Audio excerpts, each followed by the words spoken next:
And there we go. Hello. Yeah. Hi. Today we have a lecture. It's called The Scandal of Yeshua's Illegitimacy. There'll be two parts. This is the first part. And I do hope that Charlotte will interrupt me every now and then and ask me different questions. Mm-hmm. All right? So I've prepared something for today. So The Scandal of Yeshua's Illegitimacy. So yesterday I was working with the New Testament, and I noticed that the Greek text of Mark, chapter 6, verses 2 and 3, presents a scene of astonishment that swiftly turns to offense. On the Sabbath, Yeshua, that is Jesus, teaches in the synagogue at Nazareth, and many who hear him are amazed. They ask, "Where did this man get all this? What is this? What is the wisdom given to him, and such mighty works done through his hands? Is not this the carpenter, the son of Miriam, and brother of Yaakov, Yosei, Yehuda, and Shimon? And are not his sisters here with us?" And so, interestingly, the evangelist then adds the telling comment, "And they took offense at him." So in Greek it's eskandalizondo and afto. Scandal. Here we have the word scandal, yeah? So they took offense at him. So the traditional reading, shaped by the Greek surface and by centuries of Christian and Jewish polemic, sees the crowds belittling Yeshua by naming his trait and his mother, perhaps casting a shadow over his paternity. Let's stop there just for a second. What specifically were these people taking offense at?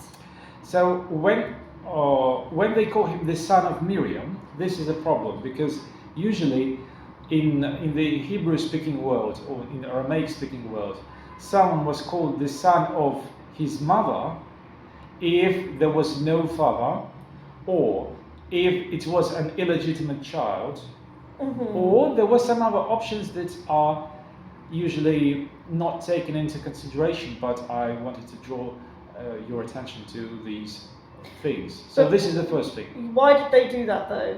Well, the thing is that they cannot name his patronymic. That's why they use his matronymic, as if they do not know his father's name. But I mean, like, why has this happened in the first place? Why are they angry at him teaching at the synagogue? No, they're not angry at him, but they are surprised at first, and then they say that, well, why is he so wise?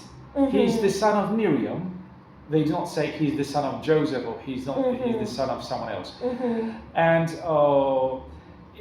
they call him a carpenter. And a Greek reader might think that, well, maybe they are disappointed with his background, and they think that his background is not enough for his wisdom, does not match his wisdom. I see, yeah, I was just confused as to kind of the escalation of this situation. Yeah, thank you. Okay. Yeah, so going further, the thesis developed here argues that this reading is probably a misunderstanding born of the linguistic and cultural distance between the original Semitic setting and the Greek gospel writer.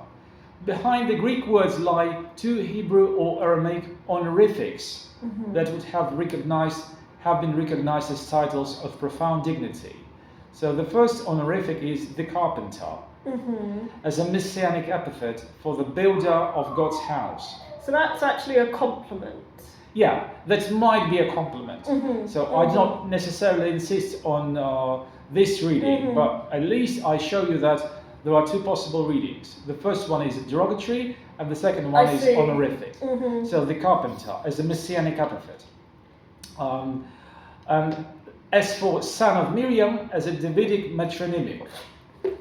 Davidic matronymic means one of possible readings would be calling him son of, and then naming his mother's name could be a sign of his Davidic ancestry. And that's why he could be a potential Messiah. So marking Yeshua out as a sign of the royal line. So the word sign means offspring.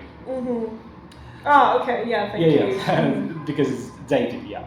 So the evangelist, writing for a Gentile audience, and no longer fully attuned to the Semitic connotations, took the phrases as mundane descriptors and embedded them in a narrative of rejection. So alongside these first pieces, a second is advanced. The slander that Yeshua was the illegitimate son of a soldier named Panthera.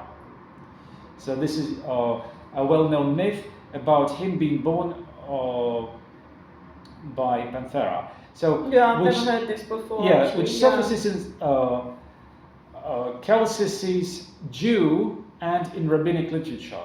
So Celsus was a Roman historian, and he wasn't he was biased against Christianity, but at least he represented an independent source. So he was not a Christian church father. That's why he's more or less reliable, but his information should be taken with a pinch of salt. And as for him, he used this tradition about Yeshua's father, and we'll discuss these two points in detail right now. So let's have a look at the first key term, the carpenter. It's in Mark 6:3. So you'll have an opportunity to follow me because I will upload my file, PDF file, and you will see. So the carpenter in Greek, or tekton could be a stone cutter, a carpenter literally. So it's a versatile word. Okay, so it could be several kinds. Several kinds of different workers. Like maintenance man or whatever. So the Hebrew evangelist Nagar is Nagar. Nagar equivalent. Nagar could be also an Aramaic word, or broadly harash.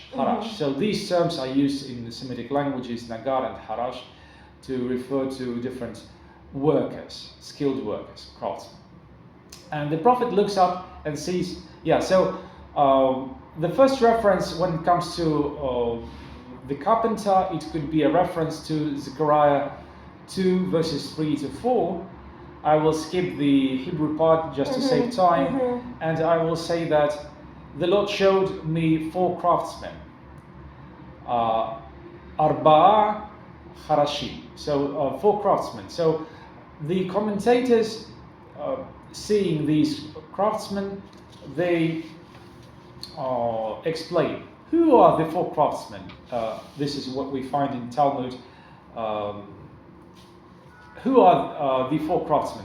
Rabbi Hana bar Bizna said in the name of Rabbi Shimon Hasidah, they are Elijah, the Messiah son of David, the Messiah son of Joseph, and Melchizedek. So as you can see, 2 potential messiahs, or even 4 potential messiahs, because they symbolize messiahs. So in a sense, the word craftsman or carpenter could be a sign of a messianic claim. So is the Messiah son of Joseph? Is the Messiah son of Joseph referring to Yeshua? A reference to Yeshua. Well, the Messiah son of Joseph is apparently not an exact reference to Yeshua, although Yeshua's father was known to be Joseph. Oh, so it's someone else. Someone else, and this is a biblical Joseph. It's a saint Joseph who was killed in the Bible. And while Joseph was representing a suffering Messiah, that's why this character was taken from the Bible. So Joseph from the Tanakh, from the Hebrew Bible. Like David was from the Hebrew Bible. So David represented the victorious Messiah, while Joseph represented a different type of suffering Messiah. The one Christians like to find in Isaiah 53. Okay. The suffering Messiah. So again, these 4 craftsmen, they could have represented a Messiah type, And the second term is, the second possible honorific, is the son of Miriam. Okay, So as for the son of Miriam, interestingly, I found only yesterday, I should have found this passage earlier. Radak is a famous Jewish commentator, Rabbi David Kimhi, He is very well known in Judaism. And he commented on 2 Samuel chapter 3 verse 39. So this is a verse from the Tanakh, from the Hebrew Bible, mentioning Job son of Zeruiah and Abishai son of Zeruiah. So Zeruiah is a female name. Okay, so the point is that they're obviously using this in a non-derogatory way, or it's not derogatory. It's simply the son of, and then their mother's name. So Zeruiah was known to be their mother. And interestingly, Radak says something like this. And in other places where he mentions their mother and says Job, son of Zeruiah, or Abishai, son of Zeruiah, this is because they were more honored by the mention of their mother for the honor of David. Okay, so it was nothing to do with them being illegitimate or the father being unknown. Yeah, okay. On the contrary, it was about their mother who was in the line of David. And that's why the author stressed their mother's name, just to show that they were more honored by mentioning not their father's name, but their mother's name, because it was their mother who was in the line of David. As for our Gospels, again we have the Gospel of Matthew and the Gospel of Luke. Both of them depict the lineage of Yeshua's father, but interestingly, both of them say that Yeshua's father was not literally his biological father. So, and this is what it says in the Gospel. In the Gospels, I mean, it says that he was born from the Holy Spirit, etc. Right. Okay. Not okay. In that again. Okay. So what does it mean? Terminology. So some people say, especially some Messianic Jews, say that those who believe in Yeshua and still try to agree different Gospels, they say that maybe it was meant, something else was meant, like he was literally born by Joseph and Mary, but God approved of this birth, and that's why the Holy Spirit came, etc., etc. So they mean it symbolically. Okay. Yeah, they say that it should be taken symbolically. I, for one, take it differently. I, for one, think that what we have here, especially in the Gospel of Matthew, is not Joseph's lineage, but Mary's lineage. Although it was ascribed to Joseph. Well, Mary's, because as we learn from different sources, and even we have traces of this in the Gospel of Mark, like Mark 6:3, when Yeshua was called the son of Mary. Bar Miriam or Ben Miriam could mean not only the son of so and so, but it could mean the son of a woman who is in a Davidic line. So that's what a theory could be. Yeah, according to Radak, discussing a different passage in Abishai son of Zeruiah, they were honored by mention of their mother for the honor of David.